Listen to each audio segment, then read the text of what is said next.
এক ম্যাচের ব্যবধানে বদলে গেল মিরপুরের উইকেট, সাথে বদলে গেল বাংলাদেশ। সৌম্য ও সাইফের আগ্রাসী শুরুতে বড় পুঁজি পায় টিম টাইগার্স। মিরপুরের উইকেটে দুজনেই খেলেন নান্দনিক ইনিংস। এরপর বল হাতে ম্যাজিক দেখান রিশাদ হোসেন, নাসুম আহমেদরা, যার সুবাদে ম্যাচ জয়ের পাশাপাশি সিরিজ নিশ্চিত করল বাংলাদেশ। ওয়েস্ট ইন্ডিজের বিপক্ষে টাইগারদের এমন জয় নিয়ে বাকিটা জানবো রিপোর্টে।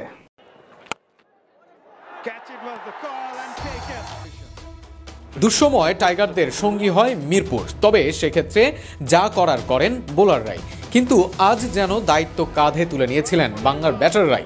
টসে জিতে ব্যাটিং করতে নেমে বাংলাদেশের ব্যাটিংয়ের ধরন আগের দুই ওয়ানডের মতো ছিল না। শুরু থেকে আগ্রাসী ছিলেন দুই ওপেনার সাইফ হাসান ও সৌম্য সরকার।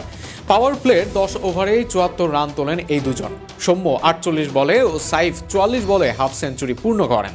দুজনেই জাগিয়েছিলেন সেঞ্চুরির সম্ভাবনা, তবে সেটি পূরণ হয়নি। 176 রানের জুটি গড়ার পর আউট হন সাইফ।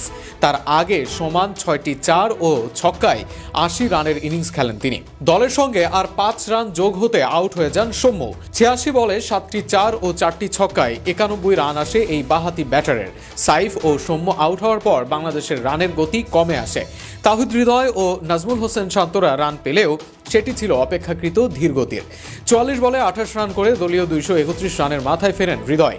55 বলে 3 ছক্কায় 44 রান করেন শান্ত। 5, 6 ও 7 নম্বরে ব্যাট করতে নেমে ব্যর্থ হন মাহিদুল ইসলাম অঙ্কন, রিশাদ হোসেন ও নাসুম আহমেদ। অষ্টম উইকেটে নুরুল হাসান সোহান ও মেহেদী হাসান মিরাজের জুটি রানের চাকা কিছুটা এগিয়ে নিয়ে যায়, তবে ইনিংসের শেষ বলে আউট হন মিরাজ। তার আগে সোহানকে নিয়ে 24 বলে যোগ করেন 35 রান। সোহান 8 বলে 16 রান করে অপরাজিত থাকেন। 17 বলে 17 রান করে আউট হন মেহেদী মিরাজ।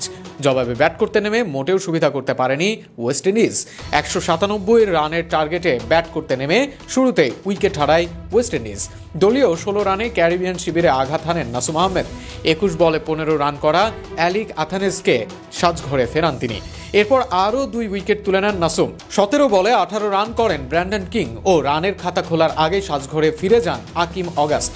নাসুমের সঙ্গে উইকেট নেওয়ার মিছিলে যোগ দেন আরেক স্পিনার তানভীর ইসলাম। দলীয় 46 রানে 16 বলে 4 রান করা শাই হোপকে সাজঘরে ফেরান তানভীর। এতে চরম বিপাকে পড়েছে ক্যারিবিয়ানরা। এই প্রতিবেদন প্রস্তুত করার আগ পর্যন্ত 15 ওভার শেষে 4 উইকেট হারিয়ে 53 রান সংগ্রহ করেছে ওয়েস্ট ইন্ডিজ। এরপর জোড়া আঘাত হানেন রিশাদ হোসেন। সেখানেই জয়টা অনেকটাই নিশ্চিত হয়ে যায় টাইগারদের। ফলে দীর্ঘদিন পর জয় নিয়ে মাঠ ছাড়ল টিম টাইগার।